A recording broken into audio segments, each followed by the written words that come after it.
Bismillah, Bismillah. Assalamualaikum warahmatullahi wabarakatuh. Waalaikumsalam Waalaikumsalam warahmatullahi warahmatullahi wabarakatuh. wabarakatuh. Warahmatullahi wabarakatuh. Alhamdulillahi wa kafa, wassalatu wassalamu ala rasulillahi mustafa, wa ala alihi wa ashabihi, wa man tabi'ahum bi ihsanin ila yaumiddin, amma ba'd.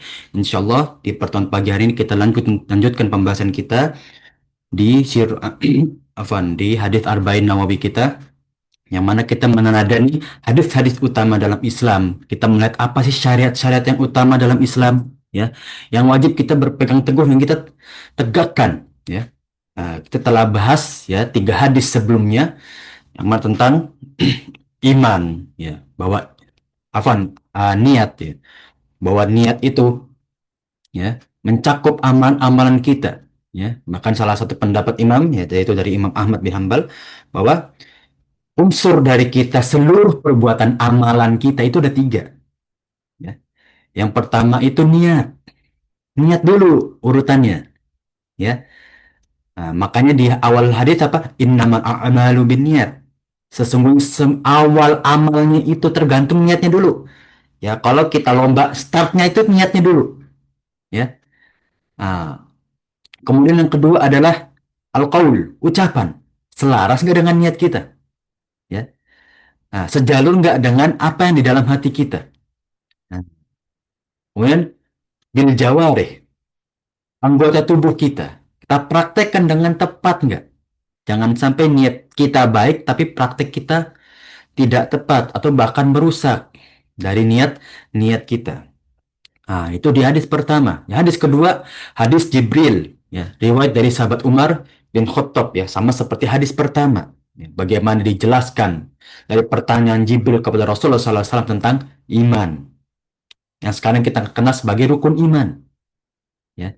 Kemudian ada yang kedua tentang apa itu Islam, rukun Islam. Ya.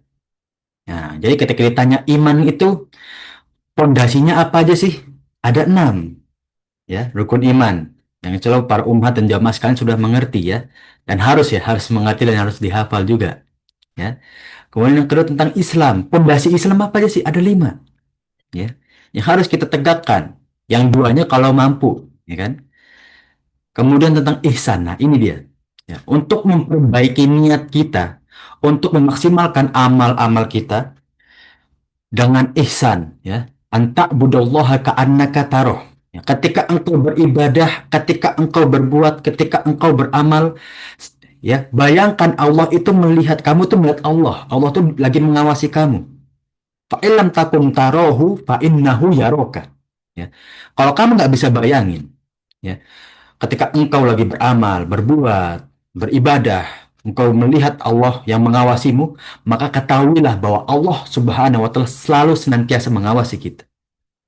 Nah, kalau kita selalu punya prinsip seperti ini, seluruh perbuatan kita tidak akan keluar dari takdir syariahnya Allah, tidak akan keluar dari perintahnya Allah. Ya, sehingga kita bisa menjadikan takdir kauniyah kita yang terbaik insya Allah dan kita bisa maksimalkan. Kemudian tentang hari akhir, yang mana salah satu rukun iman yang paling gaib, yang paling Allah Subhanahu wa Ta'ala tutupin dari hambanya, ya. Nah, maka jangan kita, ya, tamsil, ya, kemudian takyif. Apa itu tamsil? Memisalkan dengan hal lain, ya.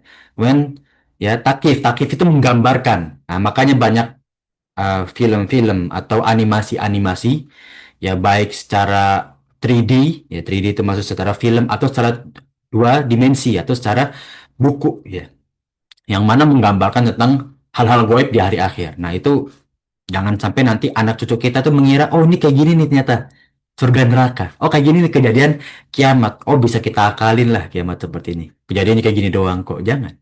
Ya. Nah itu hal gaib, ya, umurun gaibiyah. Kemudian lanjut ke hadis ketiga, kita meroja sedikit, ya, tentang kita menjelaskan apa aja sih rukun iman yang harus kita tingkatkan dalam diri kita. Rukun Islam, ya. Nah, tentang sholat, zakat, puasa, haji, ya, termasuk syahadat. Kira-kira keislaman kita dengan pembukaan syahadat kita sudah cukup tegas belum? Sudah cukup kuat belum? Atau ada yang diragukan? Naudzubillah min dzalik. Ya. Maka para ulama bersepakat ketika ada suatu rukun iman atau rukun Islam yang tidak dijalani, maka syahadatnya atau keimanannya bahkan keislamannya diragukan. Wa a'udzubillah min dzalik. Maka kita lanjut sekarang ke hadis keempat, ya. Masuk bagaimana Allah Subhanahu wa taala memberitahu kepada Rasulullah sallallahu alaihi wasallam, memberi kabar kepada Rasulullah sallallahu alaihi wasallam tentang penciptaan manusia. Ya, jadi nggak ada tuh manusia itu sebetulnya perkembangan dari primata, ya. Nah, nggak ada teori-teori itu. Allah Subhanahu wa taala menjelaskan bahkan, ya, hanya Nabi Adam sajalah yang Allah ciptakan sendiri langsung tanpa ada perantara manusia. Bahkan Nabi Isa yang dikenal dengan Nabi tanpa ayah pun, ya, makanya Isa ibn Maryam, ya. Nah, karena hanya mempunyai ibu, itu aja masih melalui manusia, ya. Maka kita lihat, ya, penciptaan manusia sebelum adanya, ya, ilmu-ilmu atau perguruan-perguruan tinggi. Allah Subhanahu wa taala memberitakan kepada Rasulullah sallallahu alaihi wasallam bahwa dari sahabat An Abi Abdurrahman Abdullah bin Mas'ud radhiyallahu anhu, dari Abu Abdurrahman, ya, lakopnya Abdullah bin Mas'ud, ya, atau Ibnu Mas'ud di beberapa sirah radhiyallahu anhu, semoga Allah Subhanahu wa taala meridhoinya. Hadatsana Rasulullah sallallahu alaihi wasallam wa huwa shadiqul masduq, ya. Rasulullah sallallahu alaihi wasallam berbincang kepada kita, ya. Dan dia shadiqul masduq. Dia itu orang yang mempercayai dan orang yang dipercayai, ya. Nah, inna ahadakum, ya, yujma'u khalquhu fi batni ummi arba'ina yauman nutfah, ya.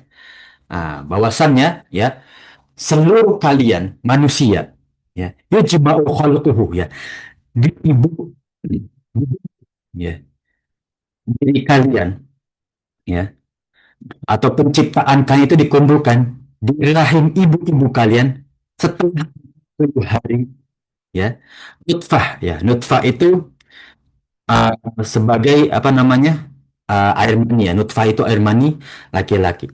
Thumma yakunu alaqatan mithla dzalik. Kemudian, ya, ini kalau setelah ini ikhtilaf ulama, ya, beberapa harinya itu tidak menentu, ya, karena tergantung kepada kesuburan wanitanya, ya. Kemudian, ya, menjadi daging, ya. Mithla dzalik, ya. Ini Anas sedikit jelaskan para jemaah sekalian. Ada kalimat mithla dzalik. Mithla dzalik itu seperti itu juga. Seperti itu juga itu baliknya ke sini atau baliknya ke sini. Baliknya itu keciptaannya Allah atau kepada harinya. Afwan kalau harinya ini, ya. Ada ulama berpendapat jadi menjadi gumpalan daging itu sama 40 hari juga setelah air mani itu, 40 hari birahi. Maka 40 hari kemudian menjadi gumpalan daging. Itu pendapat yang kuat menurut Anda, ya. Ah, karena ini mufrad balik itu khusus kepada alaqah, dan alaqah ini adalah waktu atau bisa kita bilang tahap kedua. Nah, itu ada waktunya. Maka mithal balik ini mudahnya, ya. Dia kembali ke arba'ina yauman, ya, 40 hari, ya. Summa yakunu mudghatan mithla dzalik, dan kemudian, ya, Allah Subhanahu wa taala menjadikan, ya, mudghah ini, uh, afwan, ya, uh, alaqah ini setahu ana apa terjemahnya yang kurang tepat, ya. Kemudian berubah menjadi segumpal daging, ya. Nah, afwan, alaqah itu gumpalan darah, ya. Jadi awalnya dari gumpalan darah, ya. Summa yakunu mudghatan, ya. Mudghatan ini gumpalan daging. Itulah zalik 40 hari juga, ya. Baliknya ke arba'ina yauman juga, ya. Nah, jadi dari rahim itu, dari air mani masuk ke rahim, ya. Itu 40 hari ditunggu. Setelah 40 hari, ya, berproseslah menjadi alaqah, gumpalan darah selama 40 hari juga, ya, atau kurang lebih, ya. Karena ulama berbeda pendapat tentang hadis ini. Dan setelah jadi alaqah gumpalan darah ya 80 hari, 40 hari lagi berproses menjadi mudghah. Mudghah itu gumpalan daging. Ya. Maka berproses terus terus berkembang gumpalan daging itu sampai menjadi ya bentuk seorang bayi. Ya. Tsumma yursalu ilaihi malak fayanfukhu fihi ruh. Ya. Kemudian Allah Subhanahu wa taala seorang malaikat fayanfukhu fihi ruh. Untuk apa? Meniupkan ruh di janin tersebut. Ya. Dalam riwayat lain, ya, apa namanya? Ini masuk ke 40 hari gitu. Ya. Jadi setelah jadi gumpalan daging, ya, langsung ditiupkan ruh di dalamnya. Ya. Berarti 40, 40, 40, 120 sekitar 4 bulan ya. Maka para ulama itu bersepakat kurang 4 bulan, bayi itu udah punya hak gitu ya. Sudah punya ruh. Ya. Sudah hidup istilah kata. Ya. Walaupun beberapa ulama itu berbeda pendapat ya. Ada yang berpendapat, oh itu sudah ada hak warisnya. Ada ulama berpendapat kalau sudah ada indikasi hamil, maka sudah ada hak waris kepada seorang janin walaupun belum jadi alaqah, walaupun menjadi gumpalan daging. Ya, afan, alaqah itu gumpalan darah. Ya, walaupun belum juga atau belum jadi gumpalan daging. Ya, tapi kalau sudah ada indikasi seorang perempuan itu hamil, maka sudah ada ya hak waris yang ia dapati.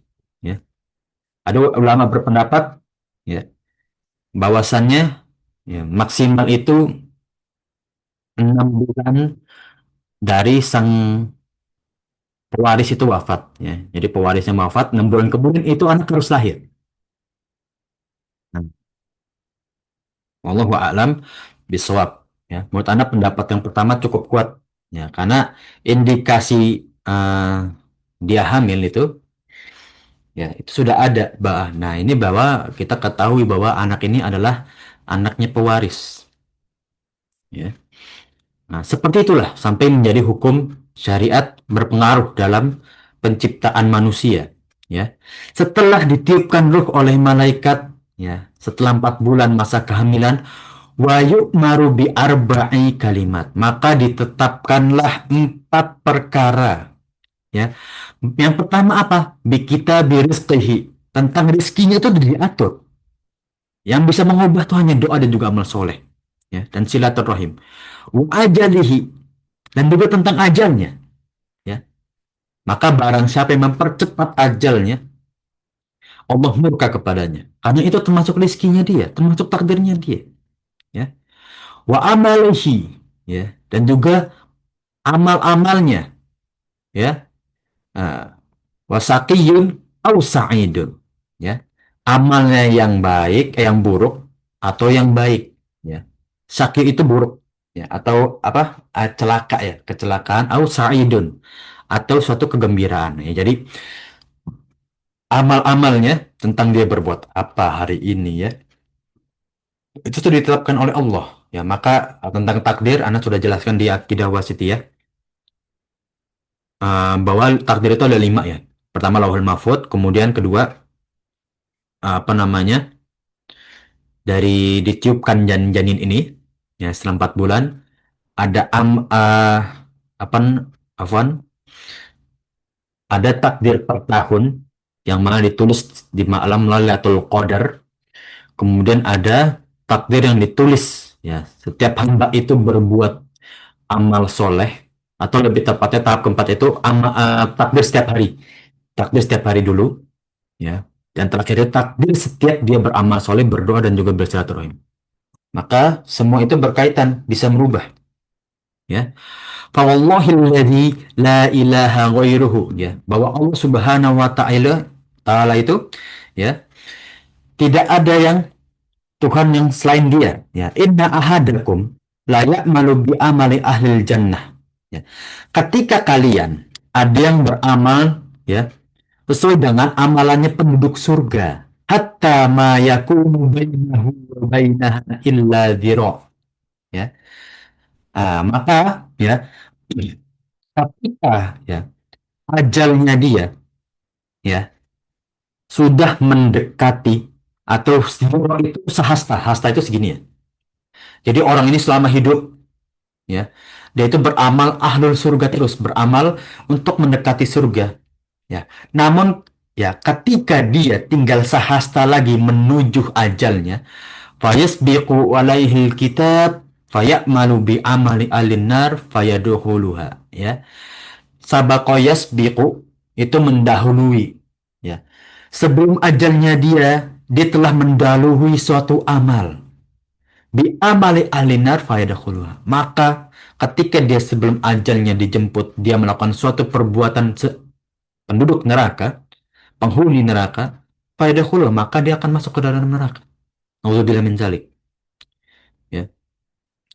Ya, maka kita bisa lihat, mau seumur hidup dia sholat, beramal soleh, sodako. Ketika ya nanti di akhirnya dia khotam hidupnya dia, penutup hidupnya dia berbuat dengan perbuatan penduduk neraka. Naudzubillah min dzalik, itu menjadi penentu dia dalam dunia akhiratnya. Naudzubillah min dzalik, ya. Jadi jangan sampai kita takabur, sombong, ria, ya. Nah, ketika kita lomba, yang jadi apa finishnya? Juara satu, juara dua tereliminasi atau bahkan diskualifikasi, ya. Seperti itu juga, ya. Dan kita di akhir itu, ya, itu ringkasan hidup kita. Allah takdirkan seperti itu. Allah cerminkan seperti itu. Ya, barang siapa yang akhir hidupnya dicerminkan sebagai penduduk surga, maka dia pantas masuk surga. Dan barang siapa di akhir hidupnya dia mencerminkan perbuatan penduduk neraka, maka dia tempatnya di neraka. Naudzubillah min dzalik. Ya.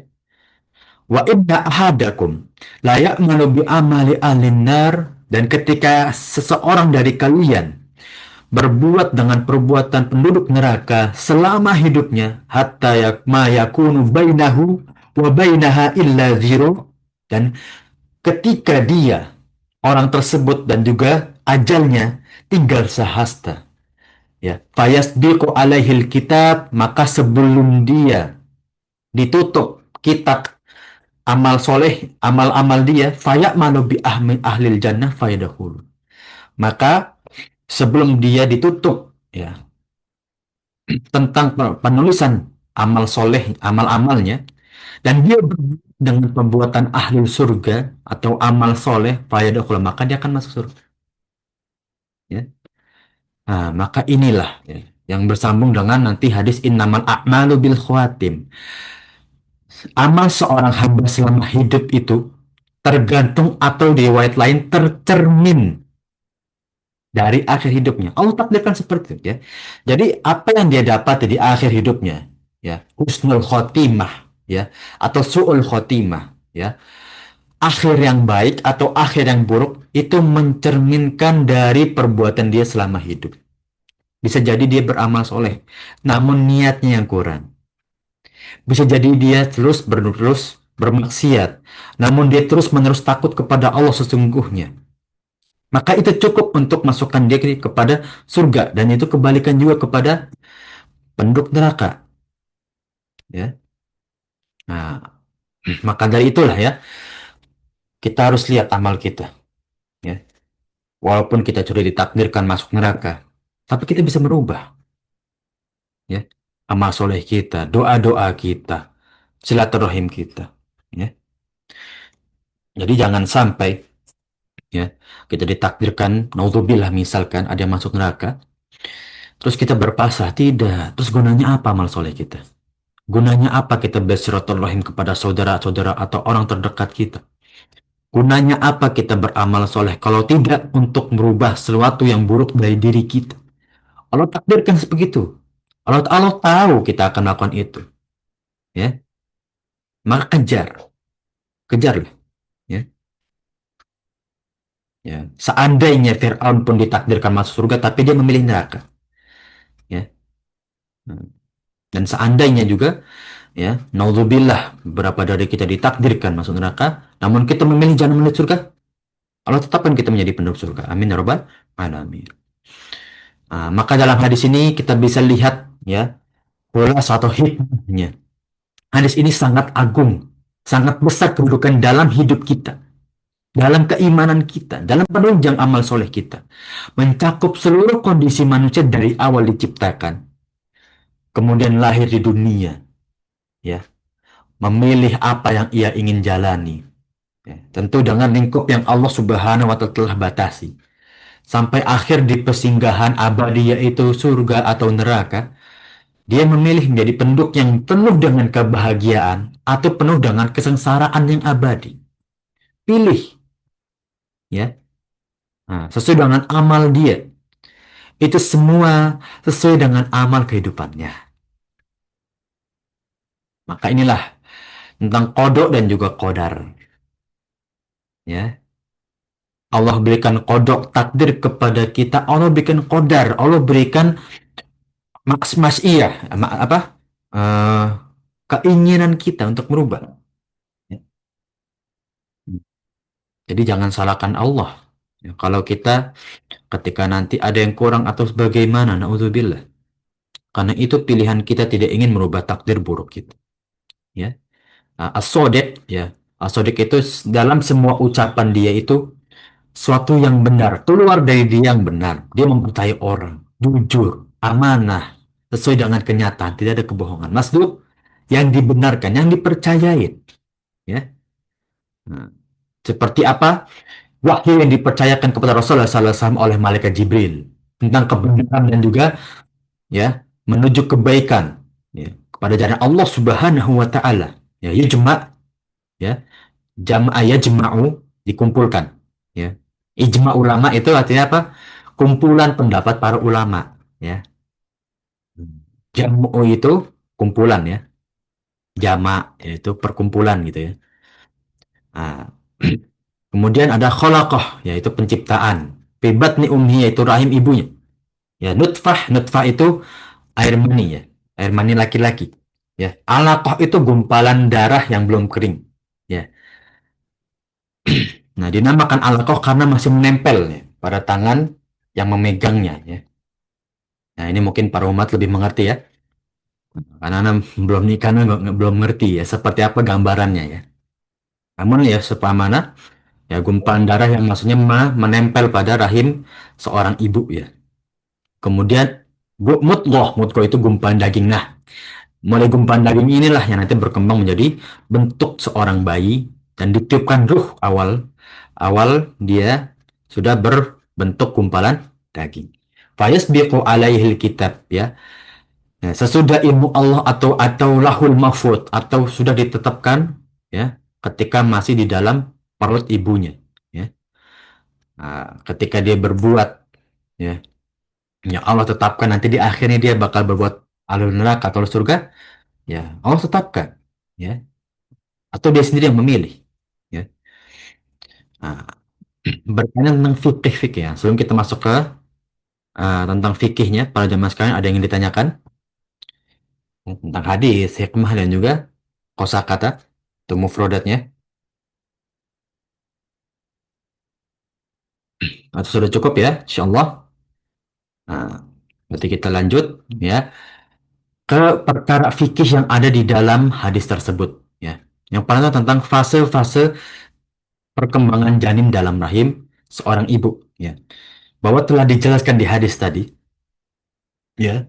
Sekitar 120 hari dari awal itu ya, nutfah air mani 40 hari. Kemudian menjadi alaqah, gumpalan daging setelah 40 hari lagi, berarti 80 hari. Kemudian menjadi mudghah ya, menjadi gumpalan apa yang sebenarnya gumpalan darah sekarang menjadi gumpalan daging. Ya, setelah 120 hari ya. Nah, maka setelah itulah malaikat meniupkan ruh ya. Nah, tentang 4 perkara ya, seperti dalam surat Al-Hajj ayat kelima. A'udzu billahi minasyaitonir rajim. Ya ayyuhan nasu in kuntum fi raibin minal ba'ts. Ya. Wahai manusia, jika kamu dalam keraguan fi raib tentang hari kebangkitan ba'ats itu kebangkitan, ba'atsa yab'atsu bangkit. Fa inna khalaqnakum min turab. ketahuilah bahwa kami yang menciptakan kalian dari tanah. Tsumma min nutfah, kemudian kalian dikembangkan dengan air mani. Ya, yang dimaksud di pertama turab itu Nabi Adam.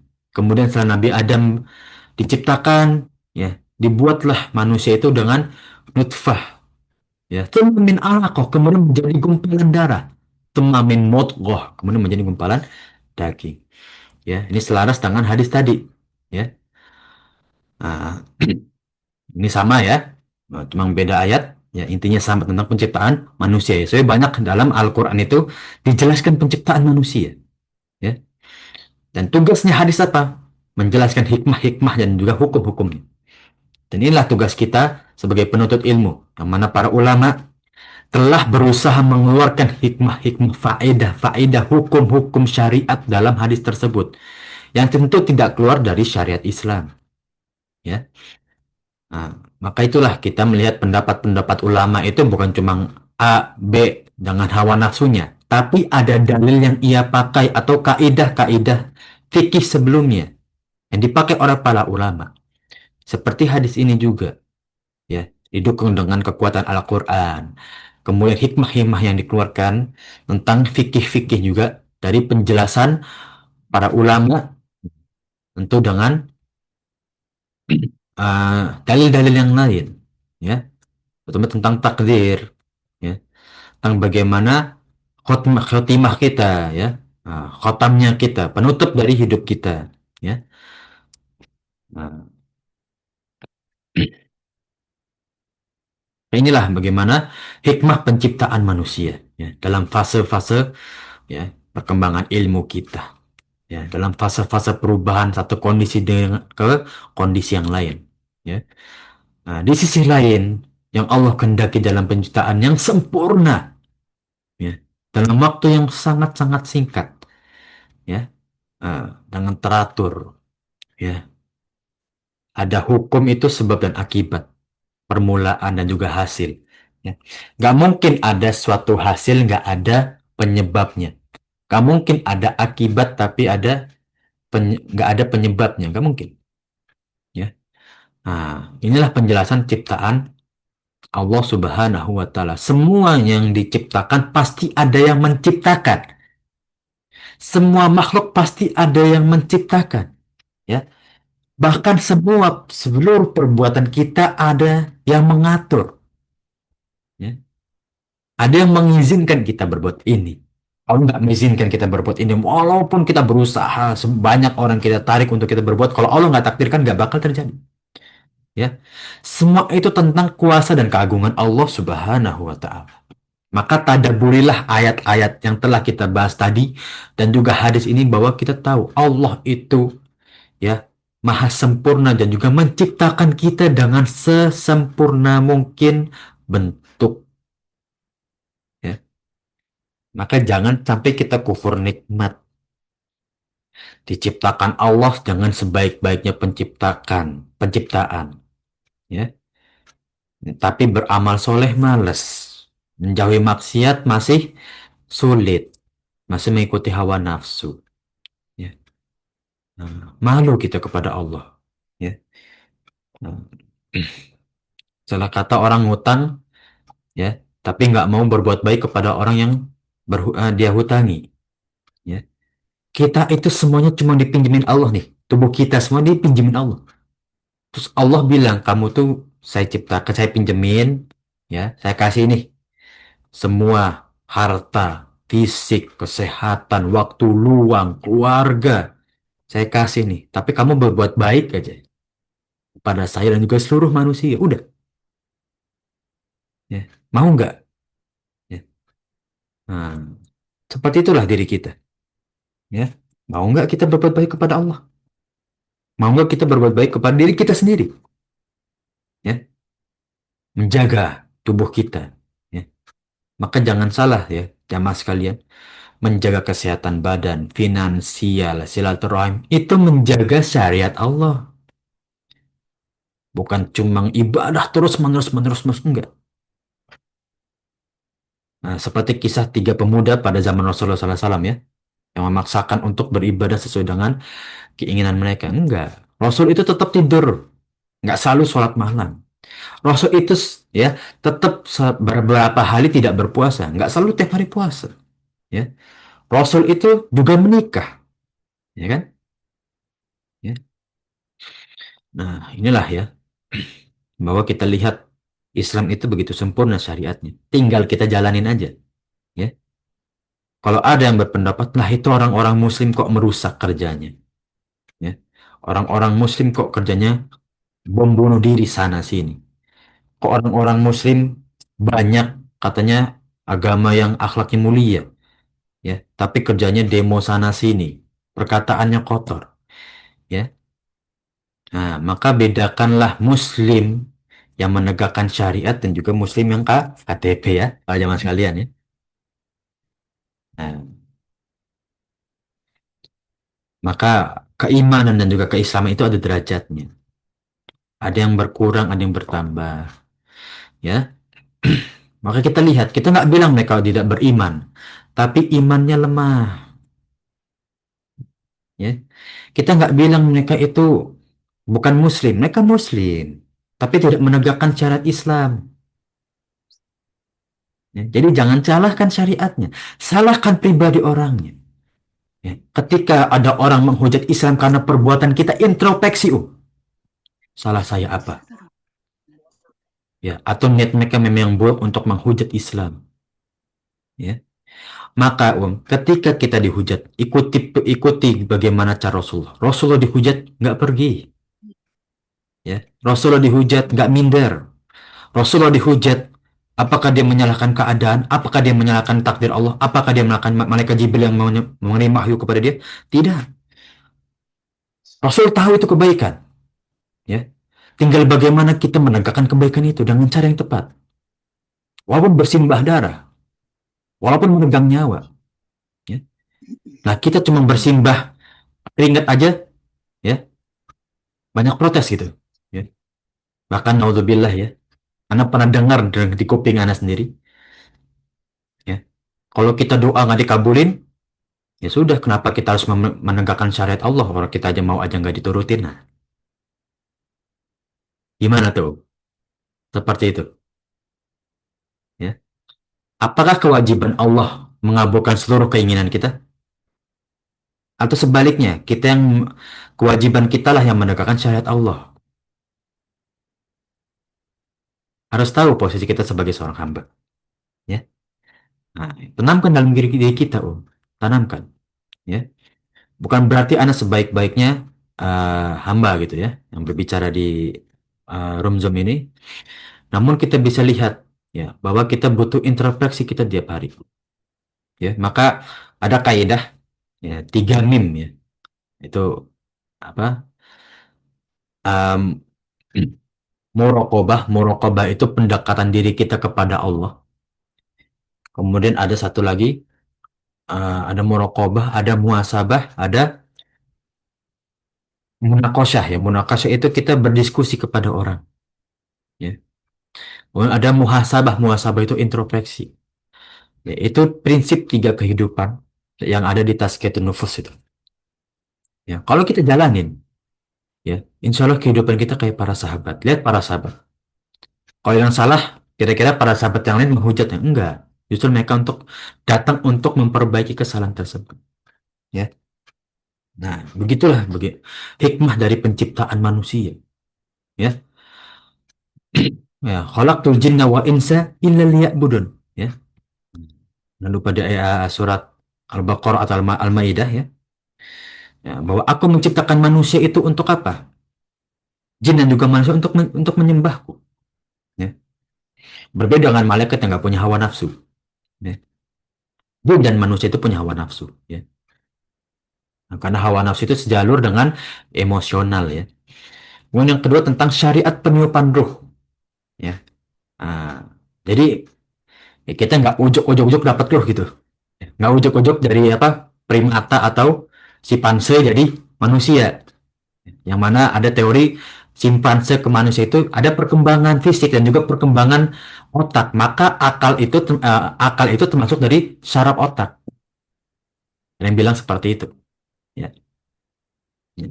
Terus bagaimana tentang ayat dan juga hadis ini? Ya. Ini lebih masuk akal, ya kan? Itu ditiupkan ruh di janin kita. Ya. Allah Subhanahu wa Ta'ala lebih mengetahui, ya, tentang hal tersebut. Ya. Maka di surat Al-Isra ayat 85, ya, Allah Subhanahu wa Ta'ala berfirman, "Wa yas'alunaka 'anir ruh." Dan kalian itu berselisih, bertanya-tanya, ruh ini dari mana ya? Kita hidup itu tuh dari mana sih? Asal muasal kita? Ya, galaksi Bima Sakti ini yang para arkeolog, geografis, apa, arkeolog atau geografis ya? Nah, kurang paham juga.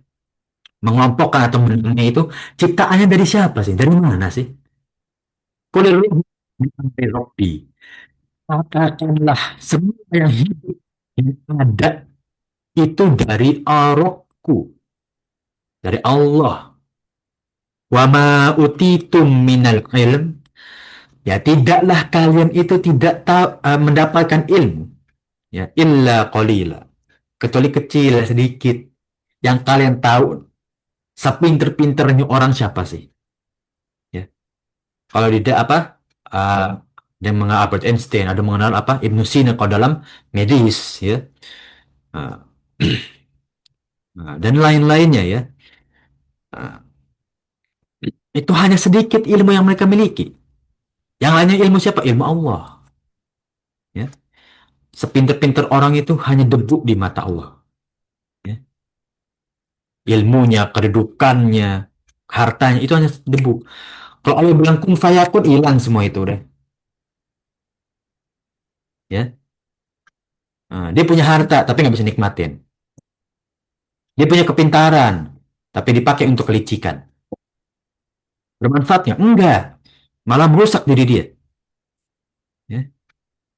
Nah, dalam syarah Muslim, ya, karya Imam An-Nawawi juga, ya, ruh adalah personifikasi, ya, yang lembut dan mengalir dalam jism. Jism itu apa? Tubuh. Ini nggak ada ijaz terjemahin ini ya. Jism itu tubuh, ya. Seperti aliran air dalam tumbuh-tumbuhan, ya. Dalam Ihya Ulumuddin, ya, milik Imam Ghazali, ruh itulah esensi yang menggerakkan tubuh. Intinya apa? Ya, kita hidup itu dengan ruh, ya.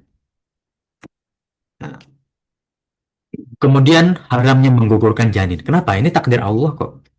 Ya, seperti tadi, Allah takdirkan ajal kita, kenapa engkau majukan ajal kalian? Ya, para ulama sepakat, ijma ulama haramnya menggugurkan janin. Ya, telah ditiupkan ruh padanya. Ya, Ah, bahwa dalam syariat Islam juga ya, menggugurkan janin itu tindakan kriminal yang haram dilakukan oleh seorang Muslim. Ya, setiap tindakan kriminal itu pasti ada hukumannya. Ya, ada iqabnya. Sama. Nggak cuma dalam hukum positif aja, ya. Hukum Islam juga seperti itu. Ketika kita bermaksiat pasti ada balasan dari Allah. Ya, tinggal hakimnya mau memaafkan atau menghukum. Siapa hakimnya? Allah. Ya. Nah, Allah tuh mau memaafkan kita atau menghukum kita. Ya. Kalau Indonesia itu biasanya ada pengurangan masa tahanan dengan perbuatan baik ya. Yang mana nanti bisa ditetapkan di hari raya biasanya. Gitu ya. Nah, atau misalkan di hari-hari apa? Rapat-rapat gitu. Ya, nanti ada kriminal-kriminal yang nanti diturunkan atau dikurangi masa tahanan dengan perbuatan baik gitu ya. Nanti Allah juga lihat kok sama kita. Kita bermaksiat. Kira-kira kita menyesal nggak? Total layanan dalam maksiatnya. Ya gimana mau Allah ampunin? Ya, gimana mau Allah ampunin? Ya, maksiat. Kita mintanya, kita berharap diampunin. Ya, tapi kita terlena dengan maksiat itu. Bagaimana? Ya, nah, maka itulah bagaimana hukum menggugurkan janin. Haram dalam Islam, nggak boleh. Ya. Nah, kemudian tentang ilmunya Allah. Para jemaah sekalian, ada dua mazhab yang mana berbeda tempat pendapat dengan ilmunya Allah. Ada pendapat dari Murji'ah. Kelompok Murji'ah yang berpendapat bahwa Allah itu sebetulnya nggak tahu takdir. Takdir itu Allah sudah tahu ketika hamba berbuat. Paham ya? Jadi bukan Allah tetapkan, Allah tahu doang. Ya, ada dari firqah atau kelompok uh, Qadariyah yang mana seluruh perbuatan kita ya Allah tahu, bahkan perbuatan kita aja Allah yang gerakan. Jadi kita bermaksiat tuh nggak ada ngaruhnya kok. Toh Allah yang gerakin kita. Kita yang memiliki akidah wasitiyah, penengah dari kedua tersebut. Allah tetap menetapkan takdir, tapi takdir bisa dirubah dengan amal soleh, doa dan juga silaturahim. Ya. Allah tetapkan perbuatan kita, tapi Allah kasih pilihan A, B atau C yang akan engkau pilih. Ya. Ketika ada pilihan D, bisa nggak? Nggak bisa. Orang takdirnya Allah cuma sampai C. Mau dia bawa sekelompok orang sebumi untuk memilih pilihan D nggak bakal bisa. Ya. Karena pilihan dia hanya sampai C. Ya. Seperti Fir'aun yang ingin beriman sebelum dia menemui ajalnya. Bisa nggak? Nggak bisa. Ya. Orang pilihanmu untuk beriman itu hanya sebelum engkau menemui ajal kok. Setelah engkau menemui ajal, ya nggak bisa engkau beriman. Maka sesungguhnya Allah Subhanahu wa Ta'ala mengetahui keadaan ciptaannya, makhluk-makhluknya, seluruh yang ada di muka bumi ini, baik hidup maupun mati. Allah tahu, Allah tetapkan. Nggak ada yang keluar dari koridor ilmunya Allah. Tidaklah terjadi keimanan, ketaatan, kekufuran, dan juga kemaksiatan sedikit pun, serta kebahagiaan dalam hidup kita, celakanya dalam keseharian kita, melainkan dengan ilmu dan juga kehendaknya. Kita beriman kepada Allah. Ya karena kita tahu tahu Allah itu pencipta dan juga Rob kita yang sebenar-benarnya. Kita taat karena kita tingkatkan takwa kita. Semuanya itu berkaitan tentang ilmu dan juga kehendak Allah. Ya, maka semakin orang berilmu itu semakin takut, Om. Ya, semakin orang berilmu, semakin dia berpikir anak ini masih bodoh. Kenapa? Luasnya ilmu. Ya. Kebahagiaan, kecelakaan. Kalau kita berprinsip seperti ini, ketika kita bahagia, kita bersyukur. Allah tolong kita, Allah berikan kita takdir untuk bahagia. Ketika kita dapat ujian, cobaan, kecelakaan, kita tahu Allah sedang uji kita. Ya, tetap takdirnya takdir kecelakaan. Tapi menemukan kecelakaan ini jadi nilai plus atau minus pilihan kita, Om. Dapat celaka, kita ingin menghardik Allah atau ingin berdoa kepada Allah dengan minta pertolongan. Pilihannya dua tuh. Ya, tinggal pilih mau yang mana. Ya, yang itu menentukan penghakiman kita nanti di hari akhir atau di lauhil mahfuz. Ya, di mizan nanti ya. Pada timbang itu menjadi penghakiman kita. Ya. Nah, seperti di salah satu hadis ya yang berkaitan ya, yang menanggapi tentang surat Al-Lail ayat 5 sampai 10, fa'amaman a'tawat taqo ya. Dan barang siapa ya yang nanti ya diberikan Allah Subhanahu wa taala ketaatan dan juga ketakwaan yang ia milih untuk bertakwa, taat dan juga takwa, wasaddaqa bil husna ya. Dan juga ya orang-orang yang untuk beramal baik dan juga bahagia ya. Dia beramal soleh dan juga menemui kebahagiaan, fanuyassiruhu lil yusro, maka kita akan beri di kemudahan. Maka orang beramal soleh ya, mempercayai takdir Allah ya, selalu berbuat husna, kebaikan, Allah berikan dia kemudahan sesuai apa yang dia pikirkan. Zon itu apa? Harapkan ya.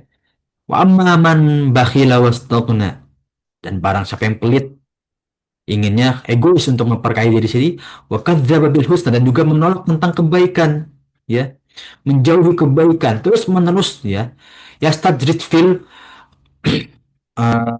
umuri sayyiat ya, yastajrid itu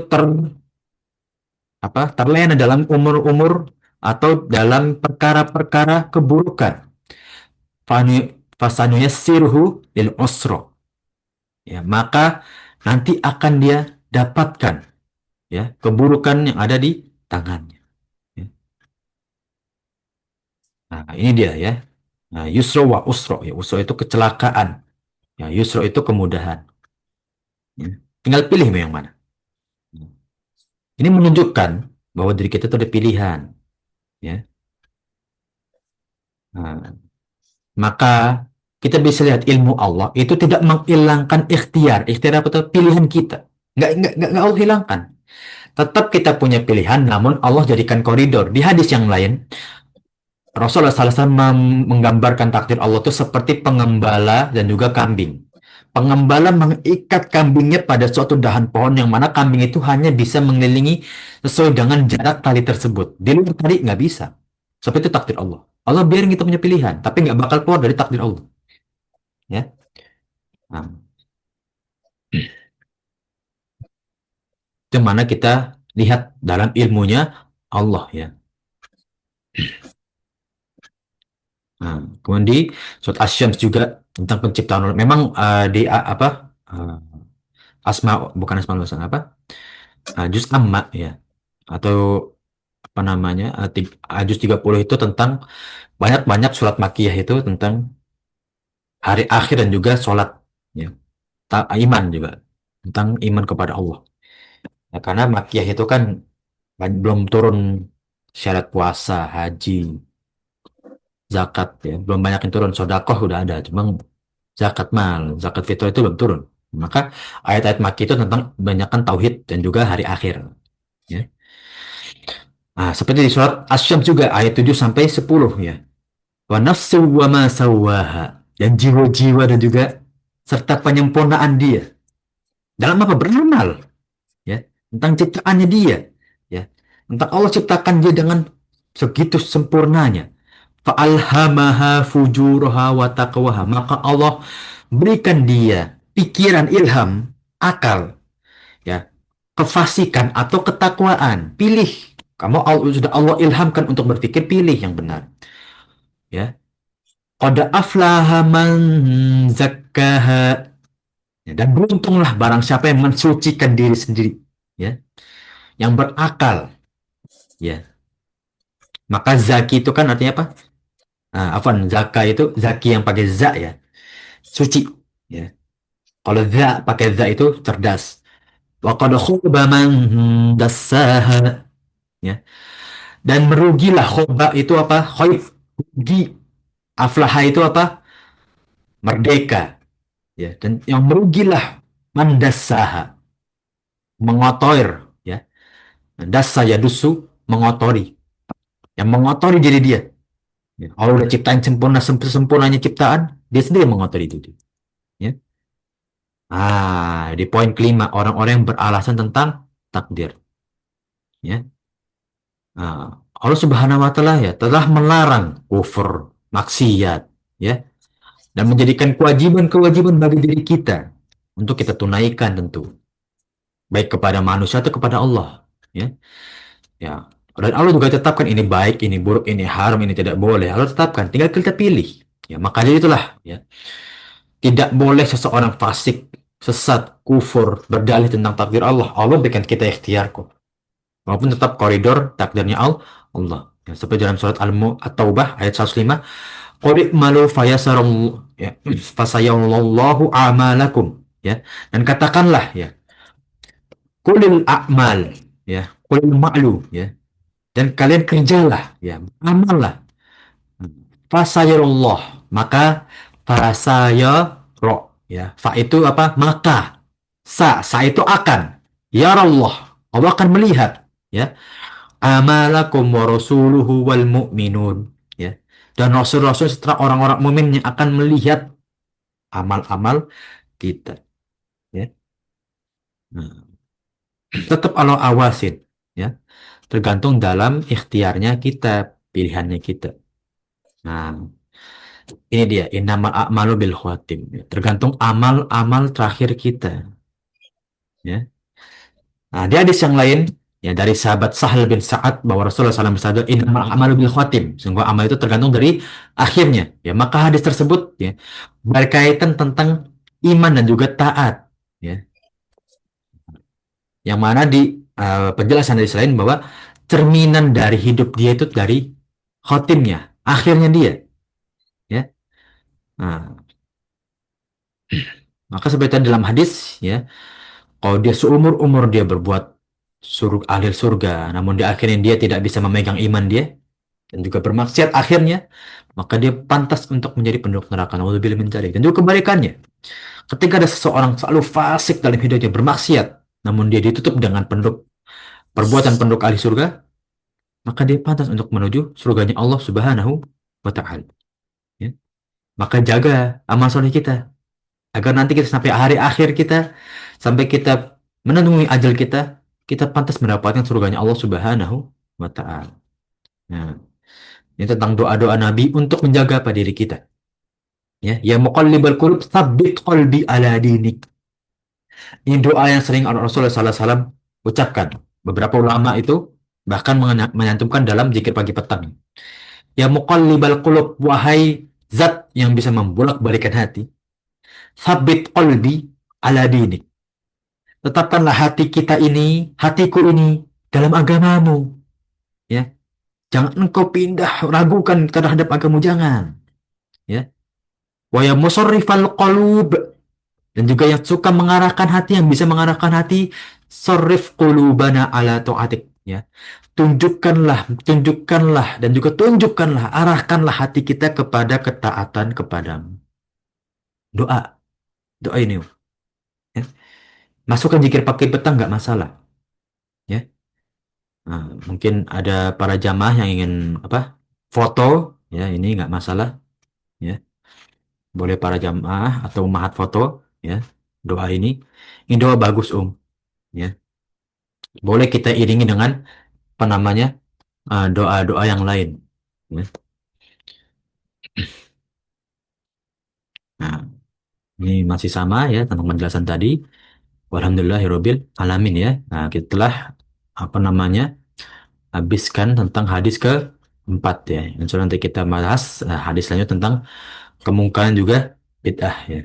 Nah, yang banyak apa orang-orang berpendapat ya bid'ah itu sebetulnya nggak masalah gimana? Maka apa batasannya bid'ah? Maka apa perbuatan juga aman yang bisa dibilang dengan atau disebut dengan bid'ah? Ya. Nanti kita bahas di pertemuan selanjutnya. Hmm. Insya Allah. Nah, sampai akhir hadis keempat ya tentang penciptaan Allah dan juga tentang takdir Allah. Ada yang ingin ditanyakan para jemaah sekalian? Nah, ini yang bertanya ya di room apa chat Zoom ya. Assalamualaikum Ustaz, bagaimana menurut pendapat Ustaz tentang Muslim yang melakukan demo demi kemaslahatan umat ya, umat Muslim ya. Nah, yang mana mereka itu bilang Islam itu agama yang tidak melakukan demo tapi tabayun. Nah, dengan kondisi seperti ini, apakah bisa dilakukan tabayun? Nah, gimana maksudnya tabayun ini? Tapi tabayun, maksudnya demo itu sebagai tabayun. Beda Demo itu ya dalam pelajaran apa yang lupa ya, itu dicela sebagai demo itu. Ya. Karena demo itu termasuk perbuatan melawan amir, ya, melawan pemerintah. Ya. Sedangkan melawan pemerintah itu harus dengan syarat sang pemerintah itu kufrun bawah. Kufrun bawah itu kafir dan juga menjauhkan dari syariat Islam. Melarang syariat Islam. Itu kufrun bawah. Nah, bahkan pemerintah yang kufrun bawah aja dengan syarat seorang muslim atau kaum muslim itu bisa melawan dan juga mampu. Sekarang pemerintah kita kafir aja enggak gitu kan. Dan dia tetap menegakkan syariat Islam. Ya. Kita nggak dilarang untuk azan. Kita nggak dilarang untuk sholat Jumat. Diberi kebebasan. Nggak boleh ya demo. Ya, demo itu bentuk perbuatan melawan. Melawan pemerintah. Ya. Untuk tabayun, enggak. Ajak diskusi tabayun. Munakosyah. Itu tabayun. Demo itu apa? Unjuk rasa dari satu pihak. Ya kan? Nah, pihak yang diunjukkan rasanya bisa tabayun nggak? Enggak. Bukan tabayun seperti itu. Ya.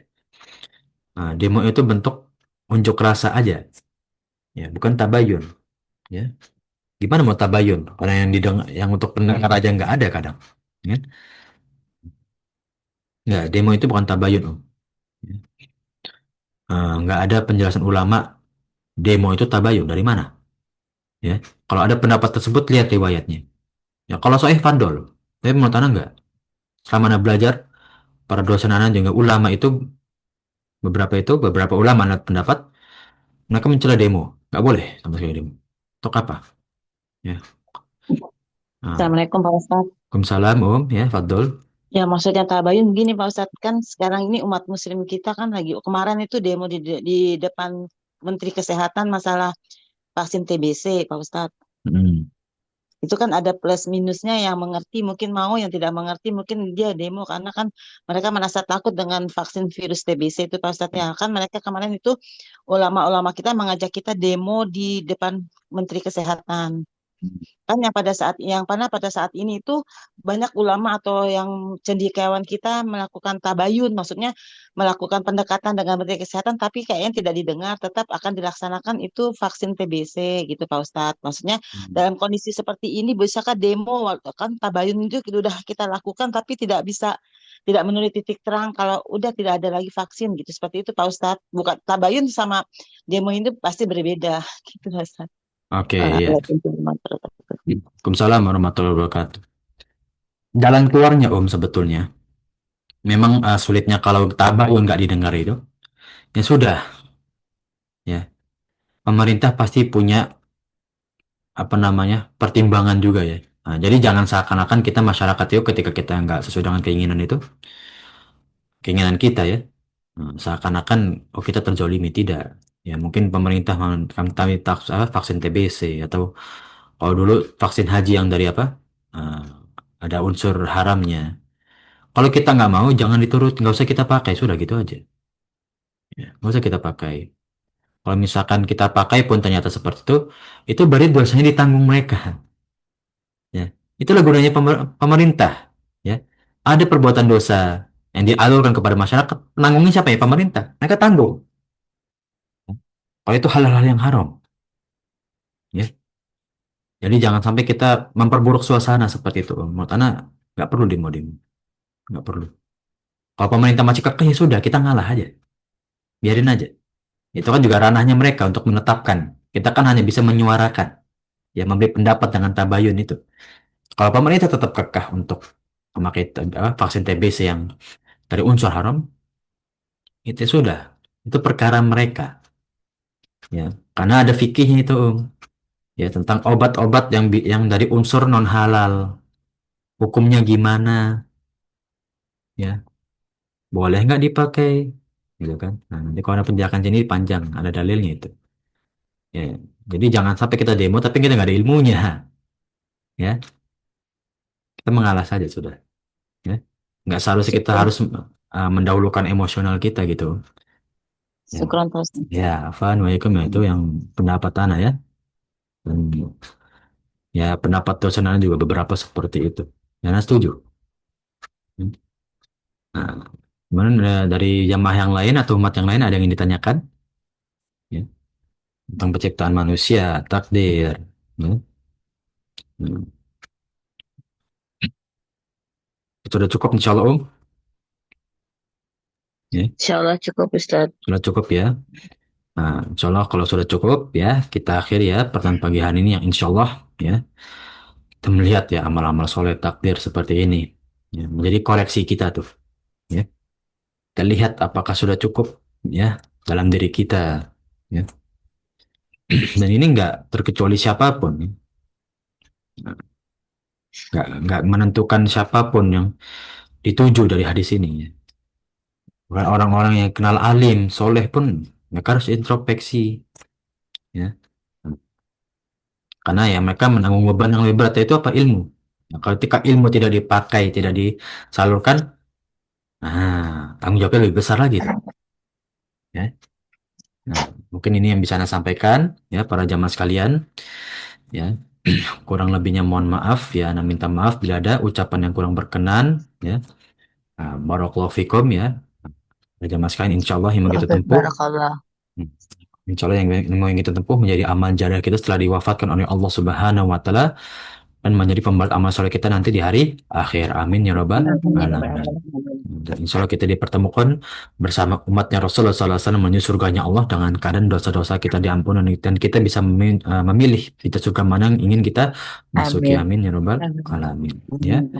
Barakallahu fikum ya para jamaah sekalian. Ya, kita tutup dengan doa kafaratul majlis. Subhanakallahumma wa bihamdika asyhadu an la ilaha illa anta astaghfiruka wa atubu ilaik.